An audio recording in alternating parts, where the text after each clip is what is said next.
Dieu hait les PD. La Constitution ne donne pas aux homosexuels le droit de pratiquer la sodomie. Je suis moine franciscain. Que pensez-vous de l'homosexualité? La Bible est contre? La Bible n'est pas contre. La Bible n'est pas contre? Si on est homo de naissance, on doit le rester et être heureux. C'est ce que dit la Bible. Ce que la Bible veut dire, oui. Ce que la Bible veut dire. Sacré bouquin. Qui prêche la vérité vraie. Vous êtes des pédales. Je ne les hais pas, mais Dieu aussi. Bonjour Bill. Enchanté.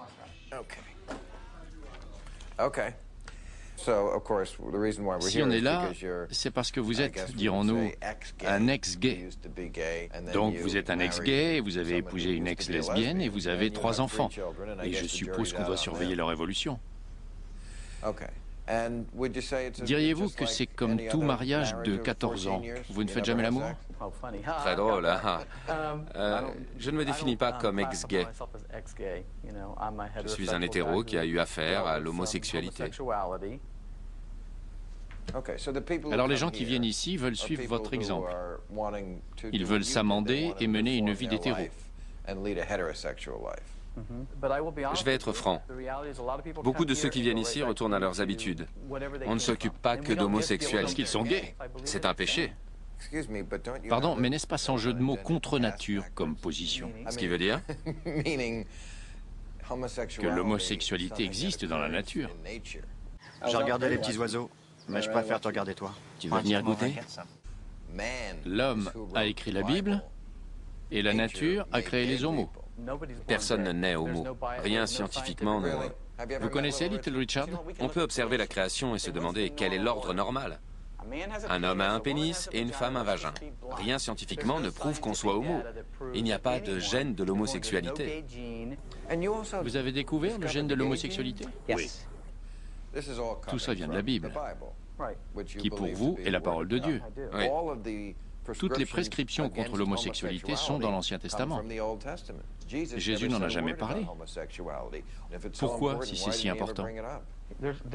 On peut relever un tas de petites choses dont il n'a pas parlé. Mais c'est pas une petite chose. On va en rester là. Je ne sais pas trop de quoi traite votre documentaire, mais s'il vise à réfuter la parole de Dieu, cet entretien ne m'intéresse pas. D'accord? De toute évidence, on n'a pas la même relation à Jésus. Mais comment expliquez-vous que des millions et des millions de gens pratiquent l'homosexualité et soient indifférents aux personnes du sexe opposé? Ils simulent pour emmerder Jésus? Ils ne l'ont ni choisi ni voulu. Ils sont donc nés homo? Non.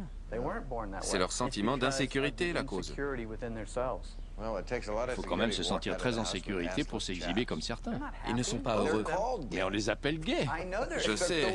Ils ont adopté le mot et certains ont l'air de pas mal s'éclater.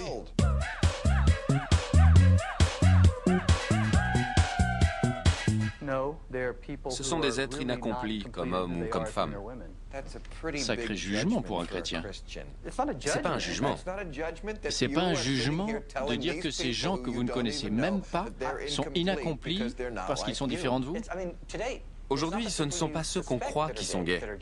Des gens comme le révérend Ted Haggard, La pureté morale est mieux que l'immortalité. qui voyait un prostitué mâle dans un hôtel et s'envoyait en l'air sous amphétamine. Les évangélistes ont une sexualité épanouie. Bonjour, Duane. Il n'était pas gay? J'ai déjà répondu. Pour moi, personne n'est gay. Franchement, si je vous voyais dans un bar ou ailleurs, je me dirais, mais ne me prenez pas mal, ce type est homo. Vous êtes beau, propre sur vous. Bref, vous ne me ressemblez pas. Ce qui veut dire